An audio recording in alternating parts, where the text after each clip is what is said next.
ভুল রাজনীতি তারা এখন শুধরিয়ে নিয়েছে। এখন আমাদের মুক্তিযুদ্ধ ভাইদের, এখন আমাদের সবাইকে চিন্তা করতে হবে যে আসলে কি আমরা এদেরকে আবার প্রতিহত করব, না আমরা এদের কাছে বিলীন হয়ে যাব।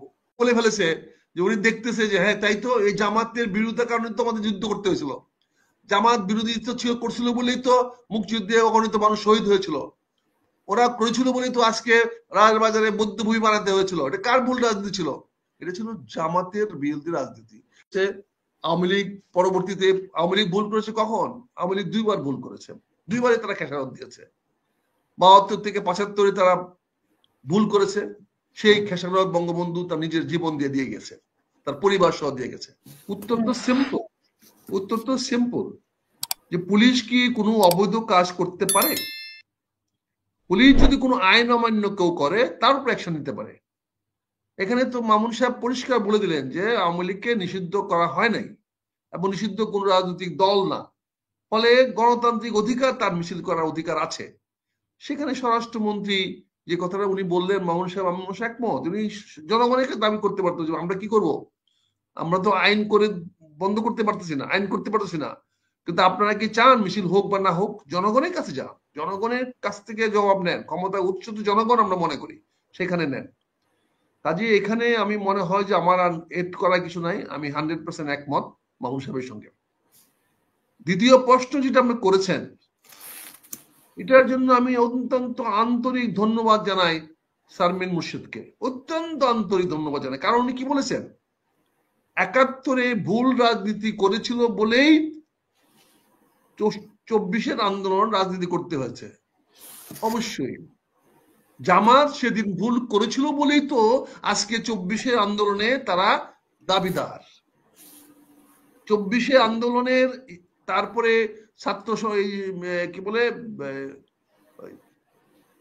ছাত্র সমাজ, ছাত্র কি বলে যে ছাত্র শিবির, বৈষম্য ছাত্র শিবির বা বৈষম্য বিরোধী মুক্তিযুদ্ধ জন্মে হয় নাই, তারা তো ওই ব্যাপারে জানে না। কিন্তু যারা আওয়ামী লীগের ছাড়া মুসলিম লীগ বলেন, জামাত বলেন, তারা ভুল রাজনীতি করেছিল বলেই তো আজকে আওয়ামী লীগ শূন্য রাজনীতিতে স্থান তারা পেয়েছে বা মাঠে তারা আসতে পেরেছে।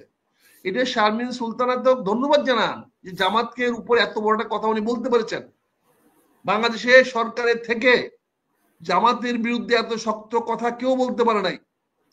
উনি যে স্পষ্টভাবে বলেছেন যে ৭১-এর ভুল রাজনীতি করেছিল বলেই ২৪-এর এই আন্দোলন হয়েছে।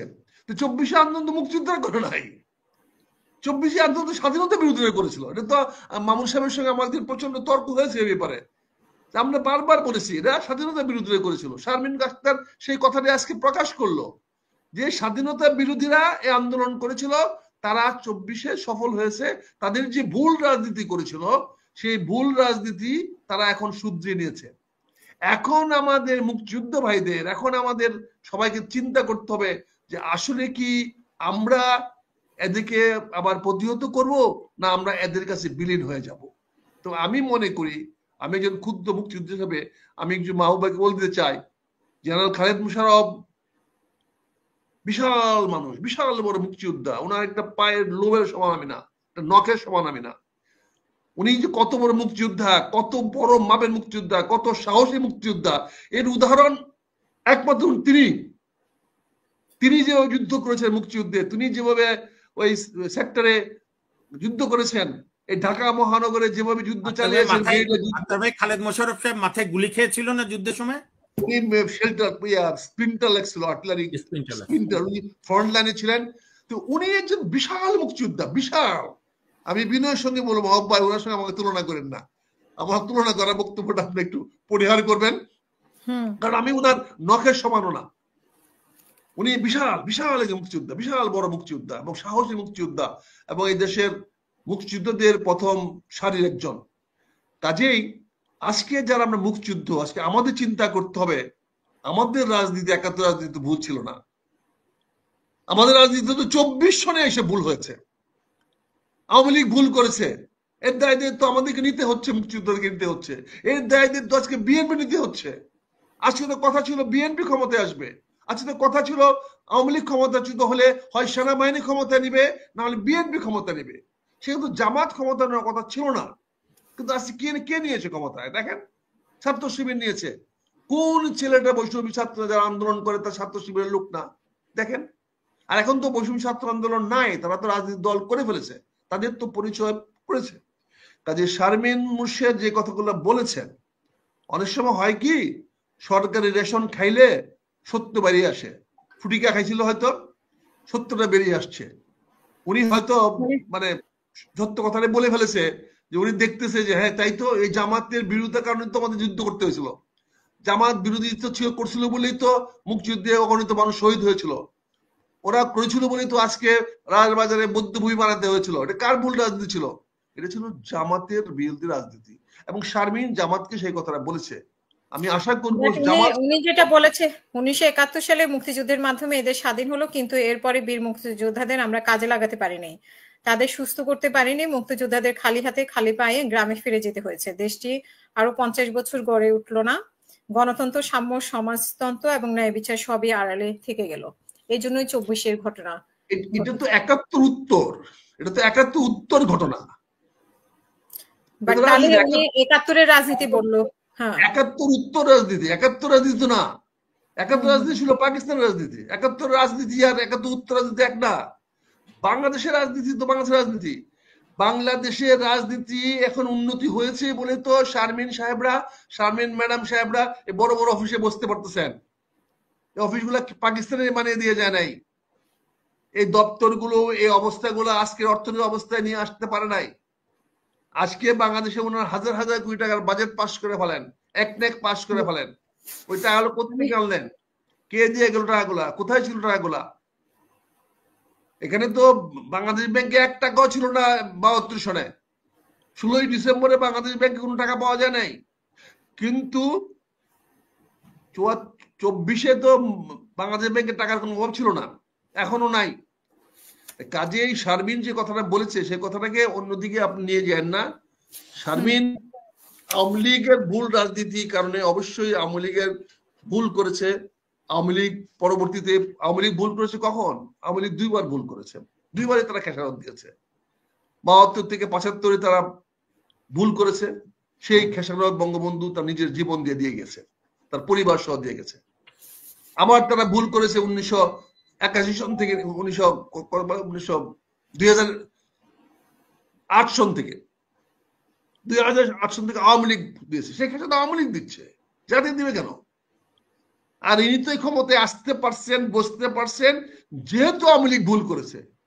যদি আওয়ামী লীগ ভুল না করত, তাহলে আজকে আমাদের প্রধান উপদেষ্টা কি আওয়ামী লীগের কাছ থেকে গ্রামীণ ফোনের লাইসেন্স নেন নাই?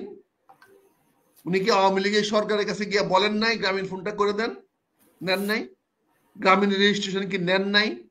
তাহলে আওয়ামী লীগ যদি সেটা ভুল করতো, যদি না দিত, তাহলে কি হতো? তাহলে আজকে কোনো অস্তিত্ব করে থাকতো? কাজে শারমিন যে কথাটা বলেছে, এটা সুন্দর কথা বলেছে। আমি ধন্যবাদ জানাই, এবং এইভাবেই সত্য বেরিয়ে আসবে। এভাবে ফখরুল ইসলাম সাহেব একজন আপাতমস্ত রাজনীতিবিদ। ওনার কাজই হলো জাতিকে সজাগ রাখা। ওনাকে তো অনেকে বলছেন যে ভারতের পরামর্শে উনি 18 সালের নির্বাচনে যে ভারতের পরামর্শটা আপনি বলতে, কিন্তু ওনার তো দায়িত্ব বাংলাদেশের জনগণকে সজাগ রাখা, সচেতন রাখা। উনি তো আন্দোলনে ডাক দিয়েছে, উনি তো বলেছে ঝাঁপায়া পড়ো। ওনার কথা দিয়ে তো বিএনপি সকল নেতা কর্মীরা আন্দোলন ঝাঁপায়া পড়েছে। উনি তো সকল দলকে আহ্বান জানিয়েছে। ইঙ্গিত দিচ্ছেন উনি আবার এখন। কোন সংগ্রাম মানে কি? সংগ্রাম তো অদ্ভুত, রাজনীতিতে সংগ্রাম তো চলমান। সংগ্রাম যখনই কোনো কিছু মানুষ তার আকাঙ্ক্ষা পূরণ করতে না, একটা যতক্ষণ পর্যন্ত চলমান থাকে ততক্ষণ তার কি হবে? সংগ্রাম থাকবে। সংগ্রাম মানে কি? যুদ্ধ, মারামারি, কাটাকাটি না। সংগ্রাম মানে আমরা যে কাজটা করব, যে কাজটা করতে চাই, সেই কাজটাকে নিরলস ভাবে সামনে এগিয়ে নিয়ে যাওয়ার নাম হলো সংগ্রাম। এখন তিনি ওনার দলের নেতা কর্মীদেরকে বলেছেন যে আপনারা প্রস্তুত থাকেন, আপনারা ঘরে ফিরে গেলে হবে না, দেশ এখনো সংখ্যা মুক্ত হয় নাই। উনি আশঙ্কা করছে, আপনারা যে আশঙ্কা করছেন যে আওয়ামী লীগ মিছিল করতেছে, তিনিও আশঙ্কা করতেছেন যে শেখ হাসিনা ফেরত আসবে। শেখ হাসিনা যদি আবার ক্ষমতায় ফিরে আসে, সবচেয়ে বেশি ক্ষতি তো আওয়ামী লীগের না, সবচেয়ে বেশি ক্ষতি বিএনপির হবে। সবচেয়ে বেশি ক্ষতি তো আমাদের হবে। কাজেই উনি তো শঙ্কা করতেই পারেন, উনি তো সেই ভয় পাইতেই পারেন।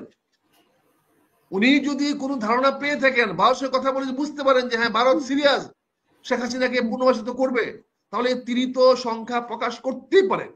উনি ওনার নেতাদের কর্মীদেরকে সাবধান করতেই পারেন, এবং জনগণকে সাবধান করা, সজাগ করা, সচেতন করা একজন রাজনীতিবিদের অন্যতম প্রধান দায়িত্ব। আশা করি আমার সহবক্তারাও এই ব্যাপারে একমত। আপনার কাছে ছোট করে শুনতে চাই যে এনসিপি দাবি করেছে 3টি নির্বাচনের সঙ্গে যারা জড়িত ছিল, প্রত্যক্ষ পরোক্ষভাবে যারা জড়িত ছিল, মানে যারা নির্বাচন করেছে, যারা মানে নির্বাচন করেছে বা নির্বাচনের প্রশাসনের সাথে জড়িত ছিল, তাদেরকে শাস্তির আওতায় আনার জন্য এনসিপি দাবি করে, বিচারের আওতায় আনার জন্য এনসিপি দাবি করেছে। দাবি তো মানুষ অনেক কিছু করতে পারে, দাবি তো প্রতিদিনই মানুষ করতেছে, কে না করতেছে মানুষ দাবি বলেন?